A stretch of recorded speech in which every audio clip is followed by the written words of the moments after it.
فلا مضل له ومن يضلله فلا هادي له ونشهد أن لا إله إلا الله وحده لا شريك له ونشهد أن سيدنا ونبينا ومولانا محمدا عبده ورسوله صلى الله عليه وعلى آله وصحبه وبارك وسلم تسليما كثيرا كثيرا.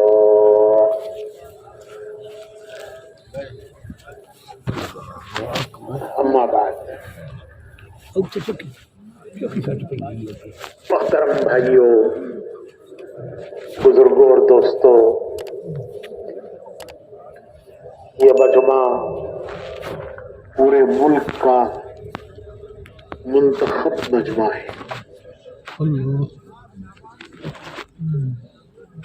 پورے ملک میں جن کے ہاتھوں اللہ یہ مبارک کام لے رہا ہے، ہمیں اللہ نے لگایا، چلایا، آگے بڑھایا. یہ اس پورے ملک کا ایک منتخب مجمع ہے جن کے ہاتھوں اللہ رب العزت اس مبارک کام کو لے رہا ہے. یہ کام کے ذمہ دار کہلائے جاتے ہیں. دنیا ان کو کام کا ذمہ دار سمجھتی ہے. اسی طرح تقریباً 100 ملکوں کا مجمع بھی یہاں موجود ہے، جو تقریباً 100 ملکوں سے یہاں آئے ہیں، جن کو اللہ نے اس مبارک کام میں لگایا، چلایا، آگے بڑھایا، ان کو کام کا ذمہ دار بنایا. تو ملک کا مجمع بھی ہے اور بیرون کا مجمع بھی ہے. تقریباً 100 ملکوں کے لوگ یہاں اس وقت جمع ہیں.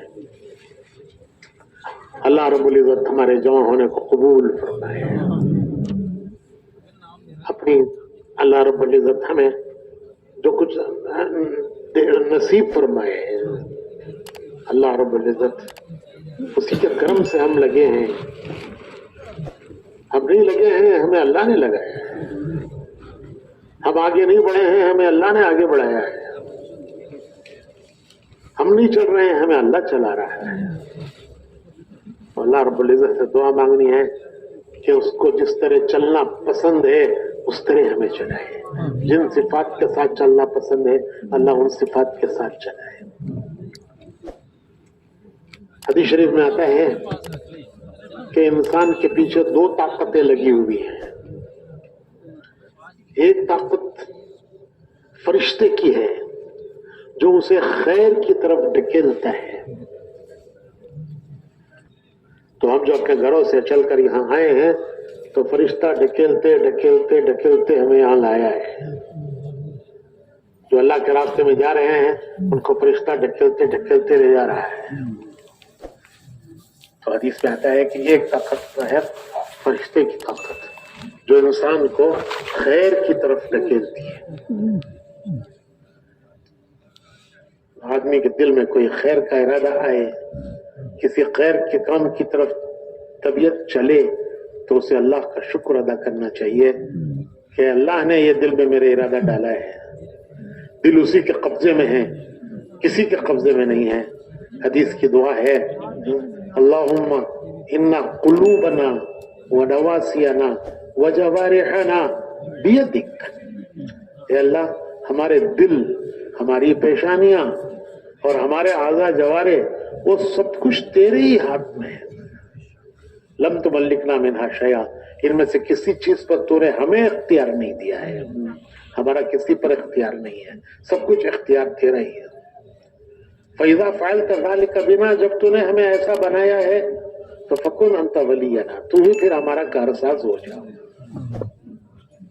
وَاهْدِنَا إِلَى سَوَاءِ السَّبِيلِ، خیر کی طرف ہمارا رخ پھیر دے. تو دل میں خیال آئے، ارادہ آئے خیر کا، بھلائی کا، تو آدمی شکر کرے کہ یہ میرے دل میں اللہ نے ڈالا ہے، یہ اللہ کی طرف سے مہمان ہے، پھر اس پر وہ اللہ کا شکر کرے۔ شکر اللہ کو بہت پسند صفت ہے۔ انبیاء کی تعریف کی اللہ پاک نے قرآن کریم میں، اور ان کی شکر کی صفت کی تعریف کی۔ کیا تمام انبیاء، ہر نبی میں ایک خصوصی صفت ہوتی تھی، جیسے ایوب علیہ السلام میں صبر کی صفت، ابراہیم علیہ السلام میں حلم کی صفت، موسیٰ علیہ السلام میں جلال کی صفت، لیکن ایک صفت جو تمام نبیوں میں عام ہے، وہ جس کی اللہ نے قرآن کریم میں تعریف کی ہے، وہ شکر کی صفت، کہ تمام انبیاء اللہ کے شکر گزار بندے، اللہ کے شکر گزار بندے۔ اور عام انسانوں سے اللہ کو شکایت ہے کہ میرے شکر گزار تھوڑے ہیں، وَقَلِيلٌ مِّنْ عِبَادِيَ الشَّكُورُ، کہ میرے شکر گزار بندے تھوڑے ہیں، اور باقی دنیا ناشکروں سے بھری ہوئی ہے، دنیا ناشکروں سے بھری ہوئی ہے، اور میرے شکر گزار بندے، اللہ فرماتے ہیں وَقَلِيلٌ مِّنْ عِبَادِيَ الشَّكُورُ، کہ میرے شکر گزار بندے تھوڑے ہیں۔ تو اللہ پاک کو شکر گزاری پسند ہے۔ شکر گزاری تمام نبیوں کی صفت ہے، اور جب ہم یہ کہتے ہیں کہ ہم یہ نبیوں والا کام ہے اور حضور اکرم صلی اللہ علیہ وسلم والا کام ہے، تو ہمیں بھی ان کی صفت سے چلنا چاہیے، اور ان کی صفت ہے شکر گزاری۔ حضور اکرم صلی اللہ علیہ وسلم کی عبادت شکر کی عبادت تھی۔ حضرت عائشہ صدیقہ رضی اللہ تعالی عنہا نے حضور سے پوچھا کہ اے اللہ کے رسول، اللہ نے آپ کے اگلے پچھلے سب گناہ معاف کر دیے، تو پھر آپ اتنی لمبی لمبی عبادت کیوں کرتے ہیں؟ پاؤں پر ورم آ جاتا ہے، اتنی مشقت کیوں اٹھاتے ہیں؟ جب حضرت عائشہ نے حضور سے پوچھا تو جواب دیا حضور نے کہ عائشہ، جب اللہ نے میرے اوپر اتنی مہربانیاں کی ہیں تو کیا میں اس کا شکر گزار نہ بنوں؟ کیا میں اس کا شکر گزار نہ بنوں؟ تو حضور کی عبادت شکر کی عبادت تھی۔ جو آپ آدھی آدھی رات کھڑے ہوتے تھے، پیروں پہ ورم آتا تھا، یہ سب شکر کی عبادت تھی۔ تو میرے بھائیوں، اللہ کو شکر پسند ہے، شکایت اللہ کو پسند نہیں ہے، شکایت پسند نہیں ہے، اللہ کو شکر پسند ہے، اور شکر گزار بندے پسند ہیں۔ تو ہمیں اللہ نے اس مبارک محنت میں لگایا، ہم نہیں لگے، ہمیں اللہ نے لگایا، ہمیں اللہ نے آگے بڑھایا، ہم نہیں چل رہے، ہمیں اللہ چلا رہا ہے۔ تو ہمیں کیا کرنا چاہیے؟ اس کا شکر گزار ہونا چاہیے کہ اللہ ہم نہیں قابل تھے اس کے، یہ کوئی ہمارا حق نہیں تھا جو مل گیا ہے ہمیں۔ اللہ رب العزت بعض مرتبہ انعام کے دینے میں حق نہیں دیکھتے، اپنی طرف سے یا مبدع النعم قبل استحقاقها، یہ حدیث کی دعا ہے، یا مبدع النعم قبل استحقاقها، اے وہ ذات جو نعمت کے دینے میں اپنی طرف سے ابتدا کرتی ہے، آدمی کا حق نہیں دیکھتی کہ اس کا حق ہے، اس کو مل گیا ہے، یہ ایک نعمت ہے، وہ نعمت کے دینے میں اللہ رب العزت کی ذات وہ حق کو نہیں دیکھتی، وہ اپنی طرف سے نعمت کے دینے میں ابتدا کرتی ہے۔ تو یہ نعمت اللہ کی طرف سے ہمیں ملی ہے، تو ہمیں اسی، ہر گاڑی کا ایک پیٹرول ہے، تو اس گاڑی کا پیٹرول شکر ہے، تو شکر گزاری کے ساتھ ہمیں چلنا ہے۔ اللہ پاک اس کی ہمیں توفیق نصیب فرمائے۔ ہمارے ایک شہر میں ایک صاحب رہا کرتے تھے، وہ انگریز کی فوج میں کرنل تھے۔ اس زمانے میں کرنل کا عہدہ بہت بڑا ہوتا تھا، وہ ہندوستانیوں کو نہیں ملتا تھا، وہ تو انگریز ہوا کرتے تھے، لیکن یہ قابلیت کی وجہ سے اس عہدے پہ پہنچ گئے۔ تو مسجد کی جماعت میں بتانا چاہ رہا ہوں کہ کس طرح اللہ رب العزت اپنے بندوں کو قبول کرتا ہے، کام میں لگاتا ہے. تو مسجد کی جماعت نے مشورہ کیا. روزانہ ماشاءاللہ کل سے آپ بتا رہے ہیں روزانہ مشورہ ہوتا ہے. مسجد کی جماعت مشورہ کرتی ہے کہ بھئی آج کیا ہے تقاضے ہیں، آج کس سے ملنا ہے. تو کسی نے کہا کہ ہمارے محلے میں کرنل صاحب رہتے ہیں، تو اب تک ہماری ان سے ملاقات نہیں ہوئی، ان کے پاس جانا چاہیے. چنانچہ جماعت گئی. اب وہ گیٹ پر سیکیورٹی گارڈ رائفل لے کے کھڑا رہتا تھا، اس کی اجازت کے بغیر اندر جا نہیں سکتے تھے. تو اس سے منت کی کہ بھئی ہم صاحب سے ملنے کے لیے آئے ہیں. تو اس نے کہا کہ اچھی بات ہے، میں اجازت لیتا ہوں، وہ اجازت دے دیں گے تو میں بھیج دیتا ہوں آپ کو اندر. چنانچہ وہ گیا. اس نے جا کر کرنل صاحب سے کہا کہ کچھ مولوی لوگ آپ سے ملنے آئے ہیں. جماعت والے تو سبھی مولوی لگتے ہیں نا، جبہ کرتا ٹوپی تسبیح، تو دیکھنے میں تو سبھی مولوی لگتے ہیں. اس گارڈ کو کیا پتا. اس نے کہا کہ کچھ مولوی لوگ آپ سے ملنے کے لیے آئے ہیں. تو کرنل صاحب سوچنے لگے کہ میرے پاس مولوی لوگ کیوں آئے ہیں. اور عام طور پر کیا خیال ہوتا ہے کہ اگر مولوی لوگ آئے ہیں تو کیا خیال ہوتا ہے؟ آدمی سوچتا ہے کہ کوئی چندہ کرنے آئے ہوں گے، کوئی مدرسہ، کوئی یتیم خانہ کرنے کے لیے آئے ہوں گے. اور ایک دو آتے تو میں کچھ دے کے ان کو بھیج دیتا. اب یہ کئی آئے ہیں تو پتہ نہیں کتنا لمبا مطالبہ کریں گے، تو ان سے بچنے کی کیا شکل ہے. تو انہیں خیال آیا. انہوں نے اپنے گارڈ سے کہا کہ ان سے کہہ دو کہ صاحب گھر میں نہیں ہے. یہ بچنے کا آسان راستہ ہے کہ صاحب سے کہہ دو کہ گھر میں صاحب نہیں ہے. تو کیا کریں گے کہ بھئی ہم دیکھیں گے، چیک کریں گے. اچھی بات ہے بھائی، چلو پھر کبھی آ جائیں گے. اور تو وہ گارڈ گیا سیکیورٹی. اس نے جا کر یہ کہا کہ صاحب کہہ رہے ہیں کہ صاحب گھر میں نہیں ہے. صاحب بول رہے ہیں. کیا بول رہے ہیں؟ کہ صاحب گھر میں نہیں ہے. اس نے پورا بھانڈا پھوڑ دیا. کرنل صاحب نے بھی سن لیا کہ میرا گارڈ کیا کہہ رہا ہے. شریف آدمی تھے، انہیں شرم آ گئی اور وہ باہر آئے اور ناراض ہوئے سیکیورٹی گارڈ پر کہ میں نے ایسا بولا تجھے. وہ کیا کہے گا کہ نہیں ایسے ہی بولا تھا، بولے تھے آپ. وہ کہہ سکتا ہے؟ اس کی تو چھٹی ہوئی ہے.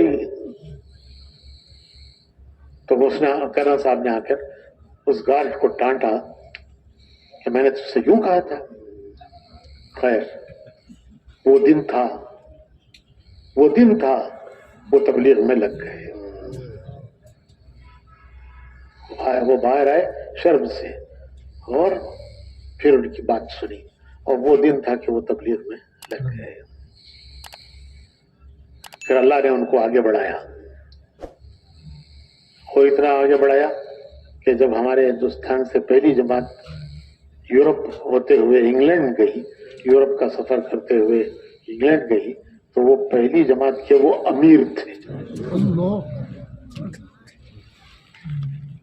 تو میں یہ کہنا چاہتا تھا کہ وہ لگنا چاہتے تھے یا بچنا چاہتے تھے؟ وہ بچنا چاہتے تھے، لیکن اللہ ان کو لگانا چاہتا تھا.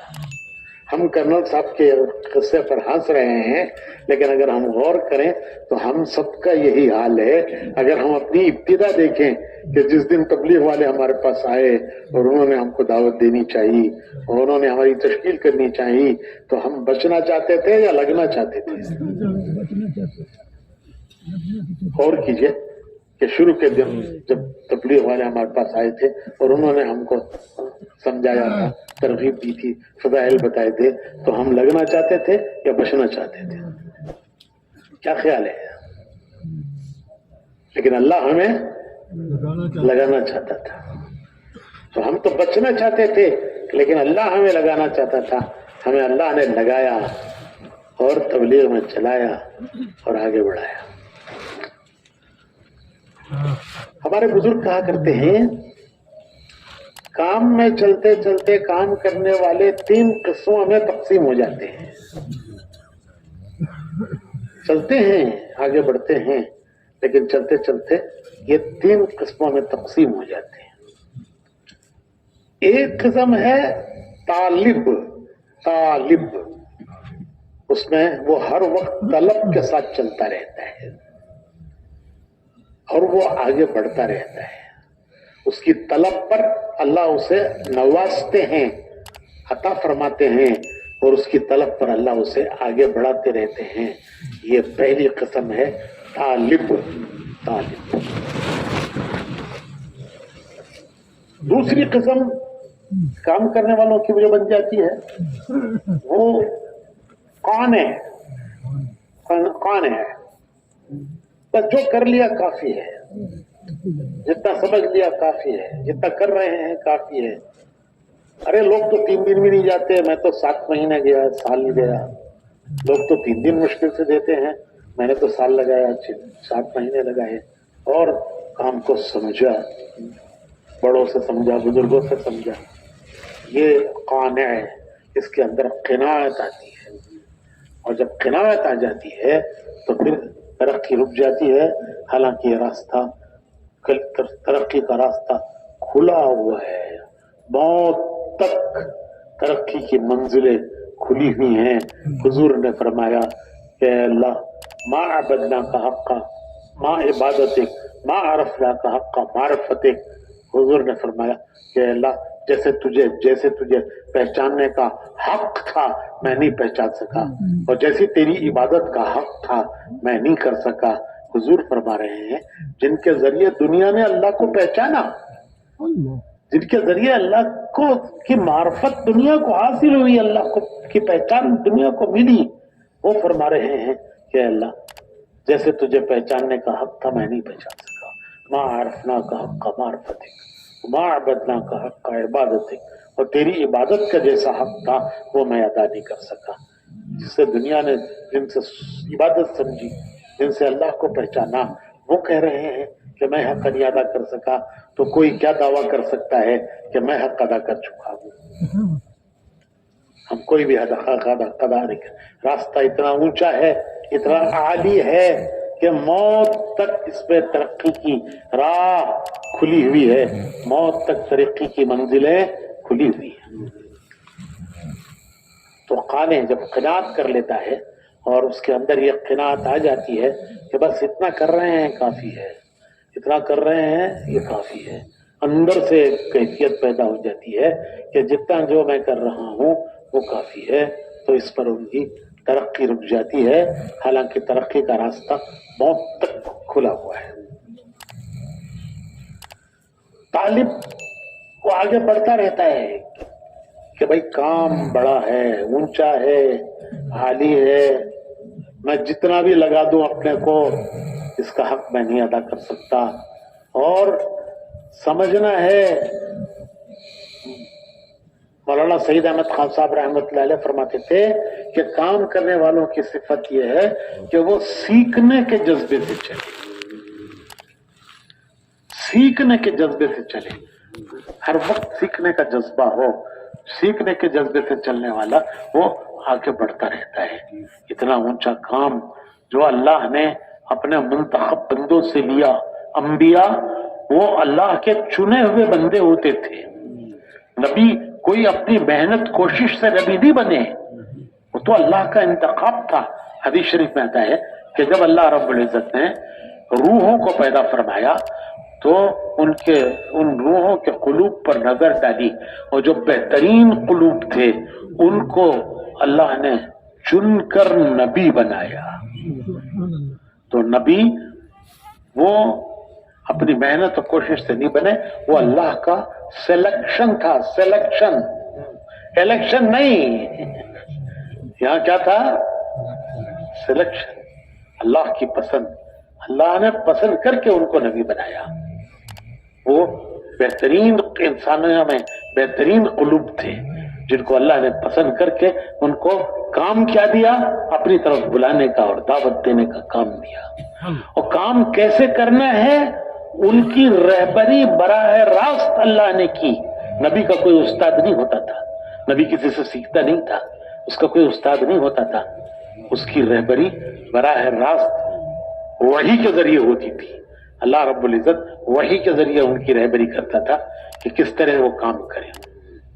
تو اتنا اونچا کام جو اللہ کے پسندیدہ بندوں سے اللہ نے لیا، اور ان کو کام اللہ نے وحی کے ذریعے بتایا، سکھایا، وہ مبارک کام، وہ عظیم کام حضور کی ختم نبوت کے برکت سے وہ ہمیں ملا ہے، امت کو ملا ہے. وہ مبارک محنت امت کو ملی ہے. ہم اس کے سیکھے ہوئے نہیں ہیں، ہم نے اس کو سیکھا نہیں ہے، چل رہے ہیں، سیکھتے ہوئے چل رہے ہیں. تو سیکھنے کے جذبے کے ساتھ مولانا سعید خان صاحب فرماتے تھے کہ کام کرنے والے طالب بن کر چلے. طلب کے ساتھ، ہر وقت طلب ہو، کسی وقت قناعت نہ آئے. قناعت دروازہ بند کر دیتی ہے اور طلب دروازہ کھولتی ہے. طلب سے دروازے کھلتے جاتے ہیں، دروازے کھلتے جاتے ہیں، اور قناعت آتی ہے تو پھر دروازہ بند ہو جاتا ہے. تو پہلی قسم ہے طالب کی، جو ہمیشہ طلب کے ساتھ چلتا رہتا ہے، ترقی کرتا رہتا ہے، آگے بڑھتا رہتا ہے. دوسری قسم خان ہے کہ اس میں قناعت آ جاتی ہے ایک غیر محسوس طریقے سے. وہ بولتا نہیں ہے لیکن غیر محسوس طریقے سے اندر قناعت آ جاتی ہے کہ بس یہ اتنا کر رہے ہیں کافی ہے، کام کو سمجھا ہے، خوب سمجھا ہے، جانتے ہیں.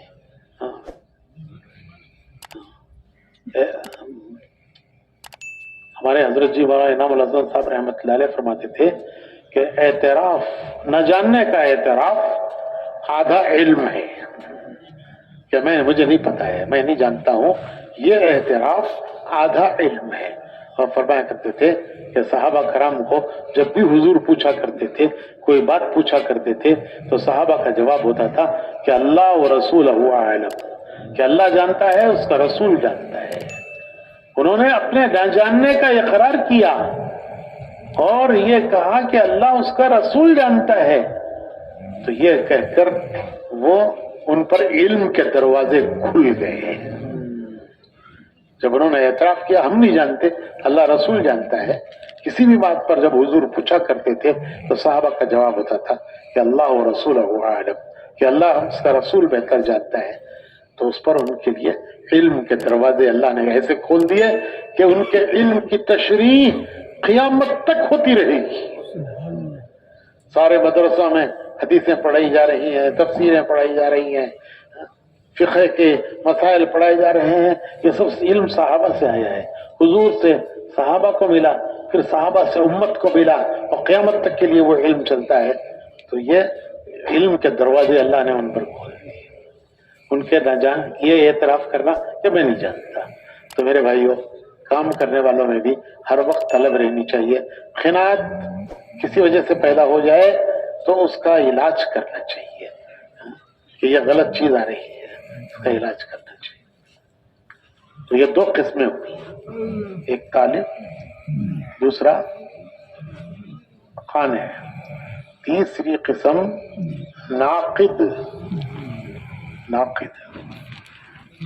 کہ مزاج میں تنقید پیدا ہوتی ہے.